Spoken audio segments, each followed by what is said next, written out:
శ్రీమాత్రే నమః. రేపే పోలాల అమావాస్య.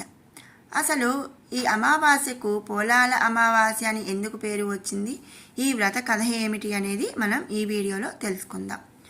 వ్రతాలు కేవలం స్త్రీలకు మాత్రమే నిర్దేశించబడినవి. ఎందుకంటే స్త్రీలకు, బ్రాహ్మణేతర స్త్రీలకు వేదాధ్యయన అధికార యోగ్యత అనేది మన ప్రాచీన ఋషులు ఇవ్వలేదు. దానికి చాలా కారణాలు ఉన్నాయి.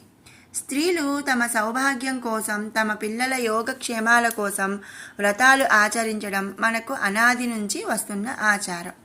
మంగళగౌరీదేవి వ్రతం ప్రత్యేకంగా సౌభాగ్య సంపద కోసం నిర్దేశించబడినదైతే, ఈ పోలాల అమావాస్య వ్రతం ప్రత్యేకంగా సంతాన సంరక్షణ కోసం నిర్దేశించబడినది. పెళ్ళయి చాలా కాలమైన సంతానం కలుగని స్త్రీలు, అలాగే సంతానవతులైన స్త్రీలు ఈ వ్రతాన్ని తప్పకుండా ఆచరించాలి. వ్రత కథ. పూర్వం పిల్లలమర్రి అనే గ్రామంలో సంతాన రామావధానులు అనే స్మార్త పండితుడు ఉండేవాడు. ఆయనకు 7 మగపిల్లలు. అందరికీ పెళ్ళిళ్ళయి కోడళ్ళు కాపురానికి వచ్చారు.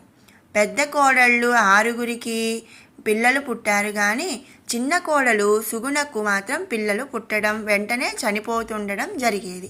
అలా 6 సార్లు జరిగింది. ఆ కారణంగా ఏ కోడలికి ఆ 6 సంవత్సరాలు పోలాల అమావాస్య వ్రతం చేసుకోవడం కుదరలేదు. అందుచేత సుగుణంటే వారికి చాలా కోపం. సూటిపోటి మాటలతో బాధించేవారు. 7వ సంవత్సరం సుగుణ మరోసారి గర్భవతి అయింది. ఈసారి సుగుణను పిలవకుండా వ్రతం చేసుకోవాలని పెద్ద కోడళ్ళు నిర్ణయించుకున్నారు.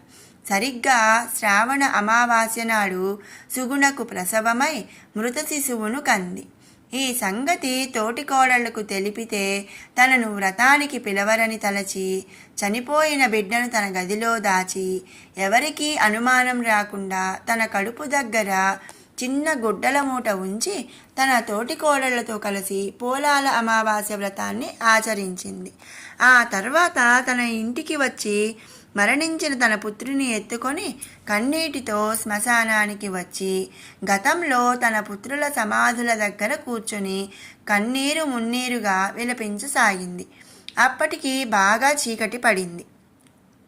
ఆ సమయంలో గ్రామ సంచారానికి బయలుదేరిన పోలాలమ్మదేవి సుగుణ దగ్గరకు వచ్చి, ఎందుకు రోధిస్తున్నావు అని అడిగింది. సుగుణ తన కన్నీటి కథను వివరించి చెప్పింది.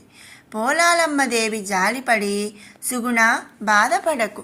నీ పుత్రుల సమాధుల దగ్గరకు వెళ్ళి ఏ పేర్లైతే నీ పిల్లలకు పెట్టాలనుకున్నావో ఆ పేర్లతో వారిని పిలువు అని చెప్పి మాయమైపోయింది. సుగుణ వెంటనే ఆ సమాధుల దగ్గరకు వెళ్ళి తన పుత్రులను పేరు పేరున పిలిచింది. వెంటనే ఆ సమాధుల నుండి ఆమె పిల్లలు సజీవంగా లేచి వచ్చి తమ తల్లిని కౌగిలించుకున్నారు. సుగుణ ఆనందంగా వారిని దగ్గరకు తీసుకొని వారిని వెంటబెట్టుకొని ఇంటికి వచ్చి జరిగినదంతా తన తోటి కోడళ్లకు చెప్పింది. అందరూ సంతోషించారు. ఆనాటి నుండి ప్రతి శ్రావణ అమావాస్య నాడు ఈ వ్రతాన్ని ఆచరిస్తూ పిల్లా పాపలతో ఆనందమయ జీవితాన్ని అనుభవించి తరించింది. ఇక వ్రత విధానం. ఈ వ్రతాన్ని శ్రావణ అమావాస్య నాడు చేసుకోవాలి. పూజ చేసే చోట గోమయంతో అలికి వరిపిండితో అందమైన ముగ్గు వేసి ఒక కంద మొక్కను అక్కడ ఉంచి పసుపు కొమ్ము కట్టిన 4 తోరాలను అక్కడ ఉంచి ముందుగా వినాయకుని పూజించి ఆ తర్వాత ఆ కంద మొక్కలోకి మంగళగౌరీదేవిని కానీ సంతానలక్ష్మీదేవిని కానీ ఆవాహన చేసి షోడశోపచారాలతో అర్చించి 9 పూర్ణంబూర్లు ఆమెకు నైవేద్యంగా సమర్పించాలి.